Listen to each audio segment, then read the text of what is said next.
வணக்கம். இப்போதான் இந்தியன் 2 பார்த்துட்டு வந்திருக்கேன்.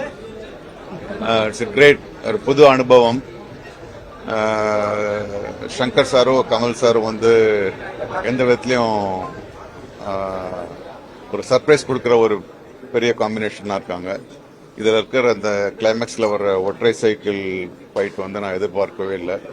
It's great. இதில் என்னன்னா, இது வந்து இந்தியன் 3க்காக வெயிட் பண்ண வேண்டிய ஒரு பெரிய ஆவலை தூண்டுது. இந்த படக்குழுவினருக்கு என்னுடைய வாழ்த்துக்கள். இந்தியன் 2 படம் பார்த்து வரேன். ரொம்ப பிரமாதமாக எடுத்திருக்காங்க. ரொம்ப என்ன ரொம்ப ஒரு யூஸ்வல் சங்கர் படம் அந்த மாதிரி அந்த பிரம்மாண்டங்கள் இருக்கு. கமல் சார் கேரக்டர் ரொம்ப நல்லா வந்திருக்கு. சித்தார்த் ரொம்ப நாள் ஆக்ட் பண்ணிட்டுருக்காரு. ஓவராலாக படம் பார்க்கறதுக்கு ரொம்ப இன்ட்ரெஸ்டிங்காக இருக்கு. ஃபைட் சீக்வன்ஸ், சேஸ் சீக்வன்ஸ் ரொம்ப அழகாக பண்ணியிருக்காங்க. கிராஃபிக்ஸ் எல்லாம் ரொம்ப நல்லா இருக்கு. Good film. தேங்க்யூ.